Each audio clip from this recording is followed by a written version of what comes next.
So we've seen the hard-coded form, right? So like I actually wrote out everything for this form.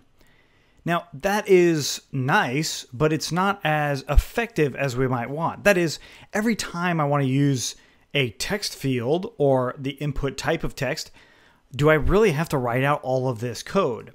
And of course, the answer is no. Django provides a very robust and easy way to render out fields, but also to validate them and make sure that there's no possible errors with it. So we're going to do a very basic version of that right now. Now, just like in views, we can just create our own Python module like views.py. But we can do that same thing with forms.py. So we're going to go into e-commerce and create a new file here called forms.py. And we'll just do from Django import forms. And in here, we're going to create a form class. So we'll say class, and I'll just say this contact form.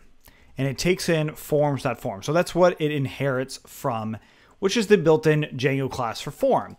It allows us to do what we're about to do.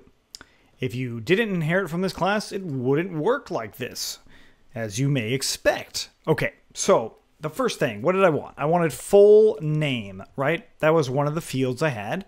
And I want it as a text field. So really simply, we just do forms.charField. And then I had email, and that is email, and we'll do forms.email field. And then I had another one, which was this, our content, right? So it's going to be equal to forms.charField as well. So it's a character field. That's what charField or car field stands for. So I now have this form. I've created all that I need to create. So I can actually copy this and import it into my view. So I'm going to do that relative import. So from .forms import contact form. And then I need to add this contact form into our context. Much like I added a string in here, I can also add an instance of this form. So I'm just going to say contact underscore form equals to that contact form with parentheses to make an instance of that class. So with this, I can add it into my context as well. This time I'll give my context variable being called form and then contact form. Now, of course, again, these variables are all fairly arbitrary, but they're very robust. Like I understand what's going on here. Realistically, you probably wouldn't even say contact form. You'd probably say form or like form class or something like that. But we'll leave it in as contact form just so it's easier for you to read as a beginner. So now we have this new dictionary. This new dictionary has some stuff like the title, contact, and this new one of form.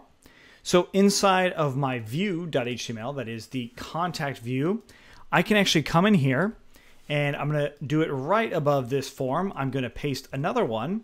And this time I'm going to get rid of everything inside of it. And I'll just do form, much like I did content, and title. Okay, so we save that and we refresh in here. Let's just refresh the page, not resubmit it. Oh, let's make sure our server's running. And I can't import name contact form. Good chance is I didn't save it. So I saved it and now it's working. So I refresh in here. What do you know? I have actual data here. I've got a label for the form and I actually have some form information in here. So I can actually get rid of this old form. But there's definitely a couple things that you're going to note. Number one, I have full name here and then a field, but it doesn't look like this field. Actually, none of these fields look like this field. So we want to introduce a couple things here. Number one, the reference for the fields. This is where you can find all of your form fields. You can really just Google search Django built-in form class or field classes, and that's them. So we did the char field, and we also did the email field, which you can look up. But as far as the char field is concerned, it says this default widget of text input. So what that means is I can actually update that text input by using something like this. So we say widget equals to forms.text input, and I can say attributes equals to, and then we'll say class form control. I can also add like ID equals to form full name, something like that, right? So we're going to save that and we'll look back into our contact. I'll refresh. Hey, what do you know? I actually have some stuff in here. If I inspect the element, I can actually look at the HTML and I can see that my input type name, it has a class now of form control as well as my own ID. I'm actually not concerned about that ID, but I did want to show you that you could put it in there. I'm going to put in a placeholder though, placeholder being your full name. Save that, refresh, what do you know? Your full name is there. So I'm going to just press enter to space this out just a little bit better so you guys can have, full control over what you're looking at. Okay, so now that we've got that char field, I can actually do the same thing for email field as well as the other char field. So you can look up those in particular on widgets. So we said widget equals to forms.textInput. That is just saying, hey, render out a text input form. But what if we wanted a text area one? Well, this is where you could go to the widgets. Again, you can literally Google search Django customizing widget instances, and it'll take you probably to here. And I'm going to look for the text area one. So if I press enter a few times, eventually I'll get to the text area class. So it renders as text area. So you can actually even see what these other ones render as. So that content area, I want that. So I'm going to just change the widget to being forms.textArea. Instead, notice that the A is lowercase too. And if I want to add attributes, I can, or I could just leave it in as parentheses. I save that, refresh, and what do you know? There's our text area. So I want to actually update these widgets, and I do want to have the attributes with the class of form control and also a placeholder. So much like this one right here, I'll just go ahead and copy that, and I'll just say your content or your message. Okay, and let's go ahead and space it out again, just so we have a better view of it. And it's a little bit wonky right now, so we'll just fix that up by tabbing it in. It's roughly the same. So I can actually just go ahead and copy this same thing for the email field, except the widget part is different. So let's go ahead and look at the widgets, and I'll just type out email field. Well, you don't have that, so email input. There you go. There's another widget.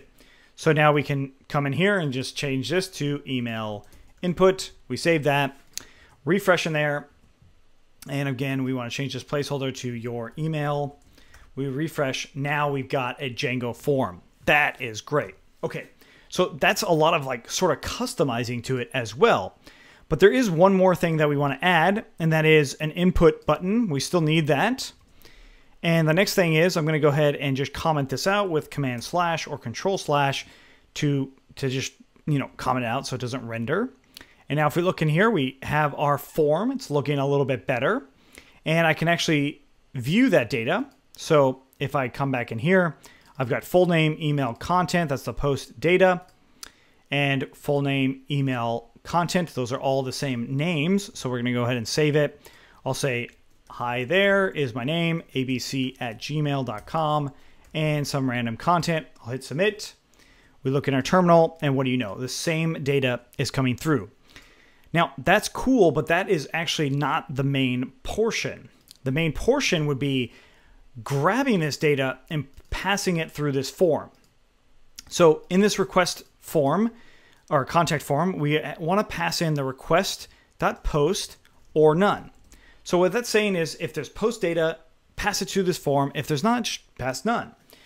So then we can just say if for contact form dot is valid, then we'll just do print contact form dot cleaned data. Okay, so I'm going to comment out this request method stuff. We'll save that. I'll explain this in just a second. So we've got hi there. I'm going to go ahead and hit submit.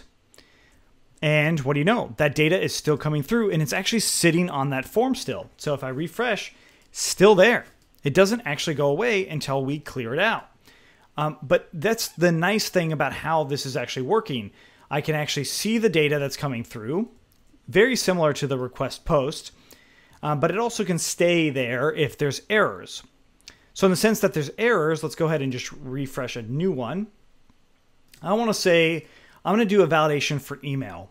And I want to say that it's definitely at Gmail. So I'll just say Justin, Gmail, ABC, and we hit submit. Cool. That actually worked. It didn't clear, but the data is coming through. There was no error that showed up. So to make errors or to add some validation or custom validation, all we do is on our form, we say define clean and then whatever field name. So clean underscore content, email, whatever. So we'll say clean email, and it's going to take in self. And we're going to go ahead and do email equals to self.cleanedData.get email. So that's the original value. That's what that is. And then we want to return that original value, of course, if it's all good. If it's not, so let's say if not gmail.com in email, we'll do forms. We'll say raise forms.validation error, and email has to be gmail.com. Okay, so we save that, we refresh in here, and I'm going to go ahead and submit it. Gmail.com, no errors, abc@yahoo.com. Submit, email has to be Gmail. There is the validation. So this is one of many reasons as to why you would use Django Forms. There's a lot more in depth that we could get to make this better, but that's the introduction to these forms. I mean, it covers a lot. I realize that. And if you have to rewatch this, do it, because this is fundamental. We will be adding some stuff to this so you can see this in more action. That is, we're going to make a login form as well as a register form. Two very simple things to do, but they might seem complicated off the bat. So that's where we're going to leave it. If you have any questions, let us know. Otherwise, let's keep going.